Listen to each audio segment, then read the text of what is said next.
So this is our first introductory video to this new YouTube channel, and I've been thinking. So my background is my primary system is Budokan Budo Taijutsu. I started my training under Jean-Pierre Sabel in the early 90s, and I've continued my training up until now. And but I've also have secondary and tertiary arts in Aikido and Judo. Judo actually was my first martial art as a kid. I dropped it, and when I was 18, I started Budo Taijutsu. I'm 43 now, so I see a lot of stuff on Facebook. I see a lot of stuff on YouTube, and in general, the martial arts community. I don't feel that I'm a Bujinkan person per se, even though I'm licensed. I do my yearly membership every year, and this is an official Bujinkan school. Over the last 20-something odd years, or longer, they're almost 30 years in martial arts, I've seen a lot of changes. Mixed martial arts, this, that, and the other. And frankly, the general move towards more competitiveness, and which is fine. Competitiveness is great. In judo, the main lessons were about, for me, in the early 70s and 80s, were basically good sportsmanship, which I hardly see anymore. Two competitors can be combative, like in kumite, and then be able to shake hands at the end, bow, shake hands, and then go out and have a beer and have friends. And many of my mixed martial art friends in Japan, they do this. In the ring is one thing, and then outside the ring, they're like the best of friends. There's a couple of brutal relationships that I know about. They won't talk to each other, but the majority are. It's not like it is here in the United States. So when I was requested to make some videos for my students who are not always able to come to class, and for them to really have like homework and stuff for them to do at home. First of all, I don't like doing videos. I personally don't believe in training off of videos. There's more you can learn in class and doing things in the classroom, where an instructor, teacher, whatever name you want to use. I don't consider myself a teacher, even though I'm a licensed teacher. I feel that everyone who comes to me, I'm sharing what I'm working on. I'm an active student. Recently, for setting up the school and everything, I took time off from Judo and Aikido, and in prep for my return to Japan this November, I'm going to take up meditation, Aikido, and all the stuff that I used to do on a regular basis, just to get back in shape. So I've been training at seminars most of the time for Budo Taijutsu. Anyone who comes to New York and I got the time and the cash, I go train with, for the Budo Taijutsu. But of lately, the main things I've been doing lately is I've returned to studying Shiatsu and Reiki, which is, I've always been interested in Japanese Reiki, and I've had the opportunity. I'm about to complete my master program in Reiki, and between all the requests, the videos, training, what to do, something occurred to me, something I wasn't seeing. And to me, regardless of your style, everyone's training correctly for the teacher they have and the style they're in. And when you look at videos, especially videos that are during training, you're going to see people make mistakes. And people criticizing these videos when people are making mistakes in class. That's why I don't see how people are like, why would you film yourself training? Film a demo if you want to show your martial art, and make sure it's to proper form, proper context, proper technique. But videotaping a class and then putting it up on YouTube is, it's like, you're videotaping your mistakes. In the classroom, in your personal training practice, that's the time for you to make mistakes, figure out what those mistakes are, and correct them. So with me studying Reiki Shiatsu, one of the biggest things that I think are an overlap, and my school is very rare, in here, we don't just teach martial arts. My studio, if you, I'm just going to turn this around so you can see a little bit. My studio is set up not just for martial arts training, but my studio is also set up for learning meditation as well as Shiatsu Reiki. We have workshops here in my school for Reiki and workshops, and I try to teach my students a balance between the violent side, the competitive side, the combative side of martial arts, with the idea of learning to treat someone, first aid, CPR, this balance of, you know, not just being able to hurt people, but able to help care for them is also important. So the biggest thing, the biggest overlap that I see is self-care. And I'm going to use the word self-care from Reiki and Shiatsu because I like the way that sounds, self-care.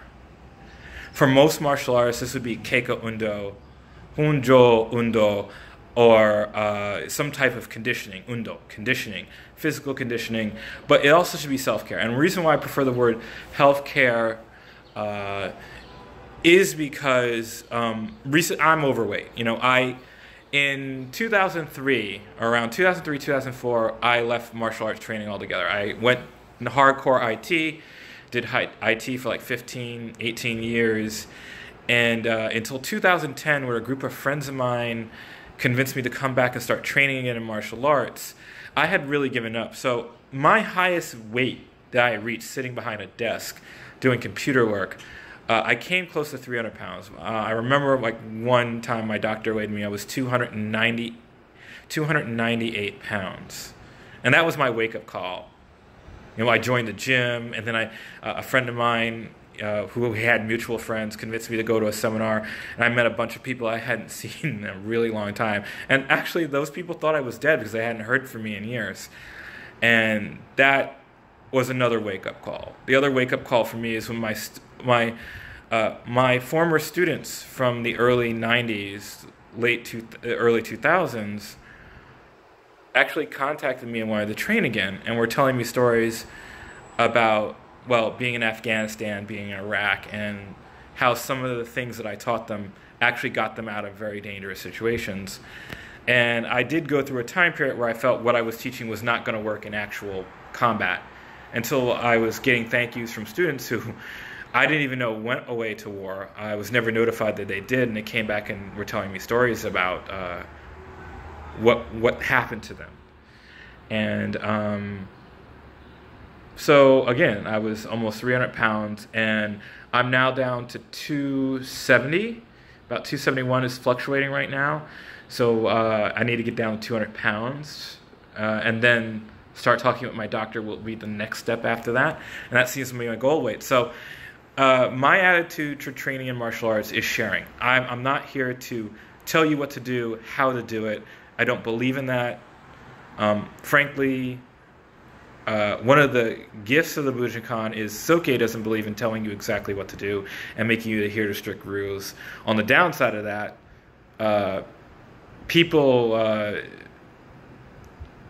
take great leniencies in what you do, and there's always people misconstrue his attitudes towards things, and frankly, he's a happy-go-lucky guy if you meet him. I've been lucky to be in the room with him, and one of the most impressive things that it's just not how he moves for me, and I know everyone talks about how he moves, but for me, that changed my life around from just wanting to learn self-defense and protect myself, was how he lives his life. This man has been a doctor, an actor, he sings, he plays his ukulele, he's a brilliant artist, a poet, and a prolific writer, martial arts books,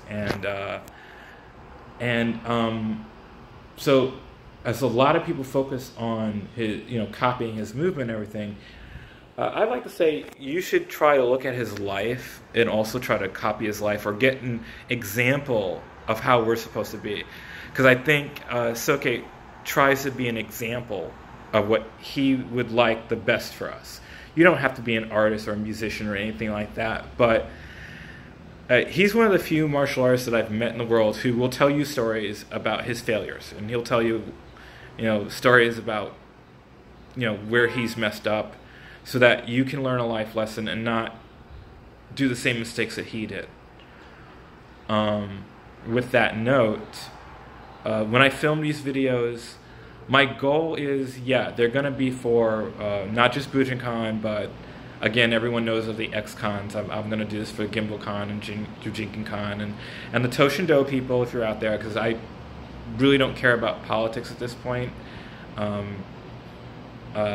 These videos will focus on Bujinkan material, sorry about that. But I will try to set the videos up for everyone.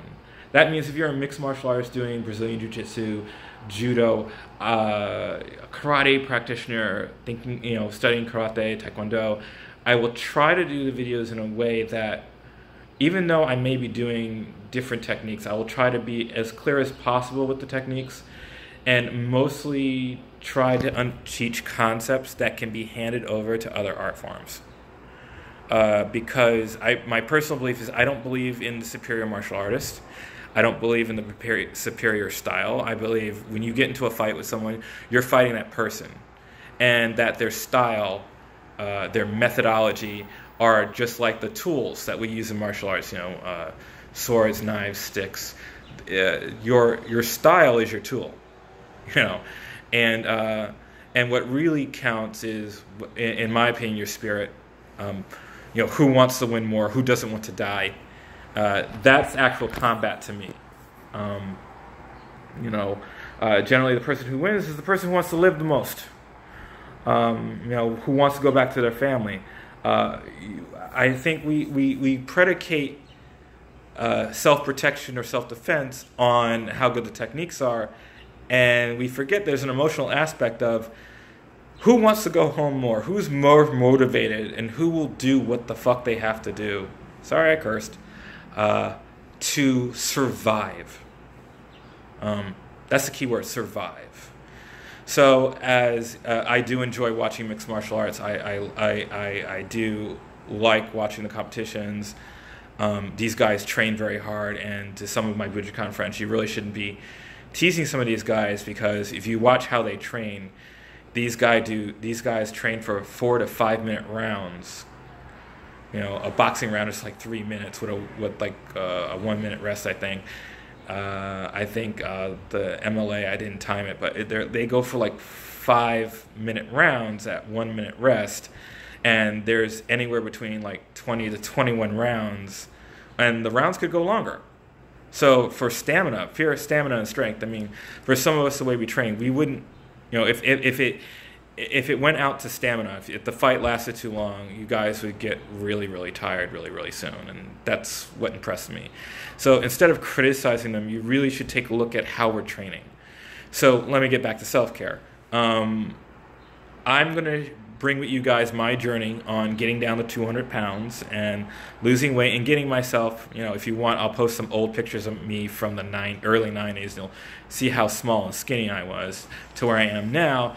And I'm going to share with you the journey as I lose my weight and get back into shape, and all the tips, tricks that I'm doing, my mistakes, my failures, and my successes. Recently, my successes in controlling my weight have been diet. I cook the majority of my food. I hardly eat out anymore. I eat all natural and organic food. Recently, my big projects have been making my own bread, not buying bread from the store. Really moving away from processed foods. And in the original copy of the Tenchi Jin, Soke has a section of it that was about proper diet. And in the long run, there's a lot of things about what he does. He eats a very a microbiotic, diet. But you don't have to do that. You can eat a diet based on the country you're in, based on how your body's designed by the country you live in. But I agree with him in the aspect of what he wrote those years in the early 80s, that you should eat as close to nature as possible. Stay away from pesticides, chemicals, artificial colors, and that. Because, I went back and forth. I tried it a little bit, and then I tried something that, may have some preservatives in it. And I didn't feel so good after that, and I noticed a difference in the taste in the food. So that's some of the stuff I want to talk about, as well as meditation. This is also what I'm seeing a lack of in martial arts. And this is where some of the discipline comes in.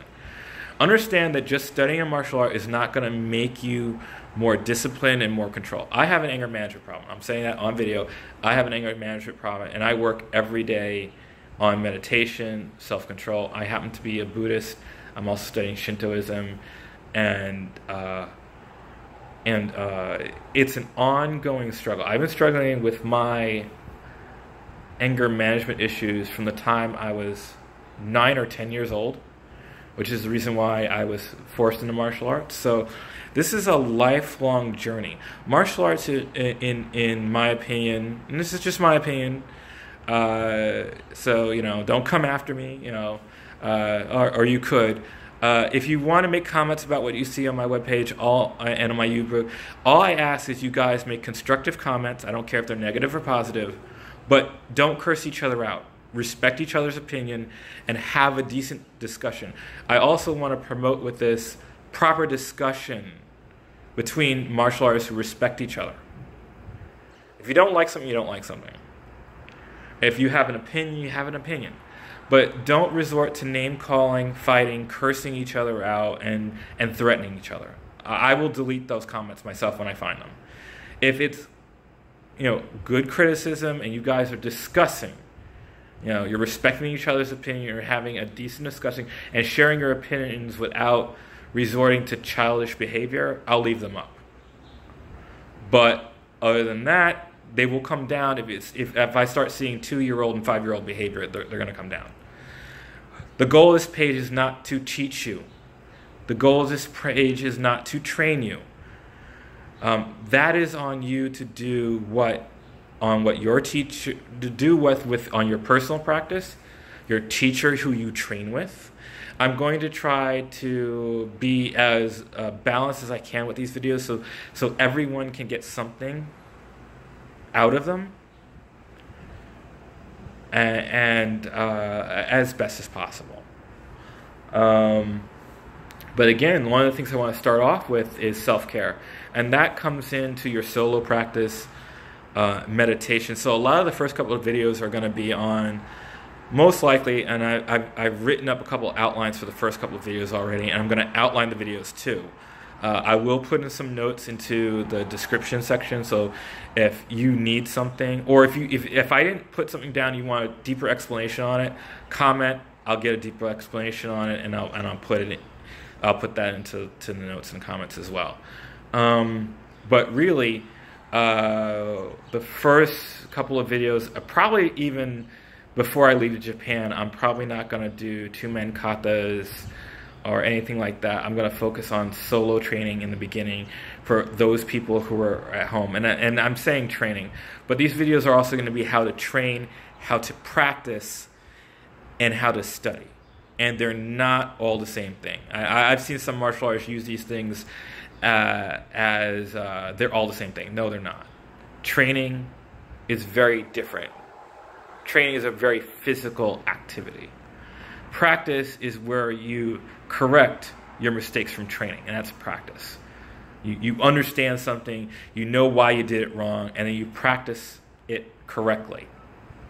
Study is taking what you've learned from the training and the practice and now trying to understand it at a higher level. Trying to move towards more of the artist part in martial artists. Try not to be static. Try to what we call bonkai. Bonkai is literally, the kanji actually means to break something down. It's just more commonly used in English to use the word application, but the kanji actually means to tear something apart or to break it down, to break it into pieces. And that's the true study of your waza and your kata. Eventually you want to reach that point when you feel comfortable. And I'm going to be very much like Soki on this. I'm not going to tell you when that is. It's when you feel ready, when you feel more comfortable to break it down and take it apart yourself and try to figure out for your body what it is. So these are these types of things that I want to expand upon and share with you. I'm not going to teach you. there's this concept in Japanese martial arts of solo training, things that you do on your own outside the dojo. Many things like what we call Keiko Undo and Jun Taiso and Hojo Jitsu Undo, Hojo Undo, is all about your solo training, right? And that is as important as what you do in class. So I hope to be as helpful as possible for everyone out there. I am going to tag and label these videos with a variety of different tags, so people who just... I hope people watch for pure enjoyment and just for education. This is really going to be set up for education and it, not as a tutorial, but just to educate people on again, it's all about sharing. And I'm going to share you my journey to getting better and improving myself. And hopefully a bunch of you will come along with me. And maybe you'll get some fresh ideas about how to look at your training, or at least maybe to some degree understand your community. The martial arts world is a community, and for some reason over the last 15 years I've seen a breakdown of, people have, I used to go out with friends of mine from different martial arts. We used to go out drinking and having a ball. We talk about training, and for some reason now it seems like we can't get along. Especially here in the United States, and it bothers me a little bit that we can't have this mutual communication anymore. We have to criticize the other and say, I'm better than that person, or I'm better than this person. You're all human beings, and when it comes down to a real fight, it's not about tournament versus combat. I agree with Soke, there should be a distinction and an understanding mentally up here that there's what you do in a tournament, and then there's what you do in combat and street fighting. But not one is better than the other. Each of them teach you something about yourself and about life. And for someone who's done,